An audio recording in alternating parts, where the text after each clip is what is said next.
দর্শক, এখানে যে আসলে যমুনাতে কিন্তু ইনকিলাব মঞ্চের যে যারা আছেন তারা কিন্তু আসলে ওখানে অবস্থান করছিলেন। এই যে বাংলা মোটর শেরাটনে এখানে কিন্তু আসলে আটকে দেওয়া হয়েছে এবং এখানে এনসিপির যে নেতাকর্মী যারা আছেন তারা কিন্তু এখানে একত্রিত হয়েছেন এবং তারা কিন্তু এখানে ঢোকার জন্য চেষ্টা করছেন, কিন্তু দেখতে পাচ্ছেন যে এখানে কিন্তু পুলিশ ব্যারিকেড দিয়ে রেখেছেন।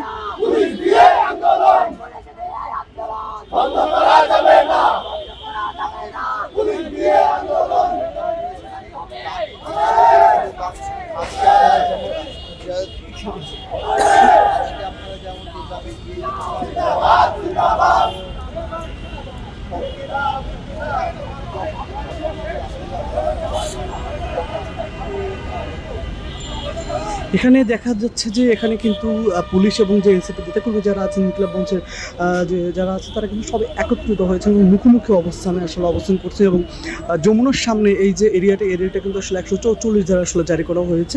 এবং এখানের যে অবস্থা সেখানে কিন্তু এই অন্যান্য যারা এসেছেন এখানে কিন্তু তারা ঠিক শেরাটনের সামনেই কিন্তু আসলে তারা অবস্থান করছেন এবং বলা হচ্ছে যে ভিতর থেকে কিন্তু তাদের উপরে আসলে লাঠিচার্জ করা হয়েছে, এমনটা কিন্তু আসলে মন্তব্য করা হয়েছে। এর প্রেক্ষিতে কিন্তু তারা এখানে একত্রিত হয়েছে এবং তারা কিন্তু ঢোকার চেষ্টা করছেন।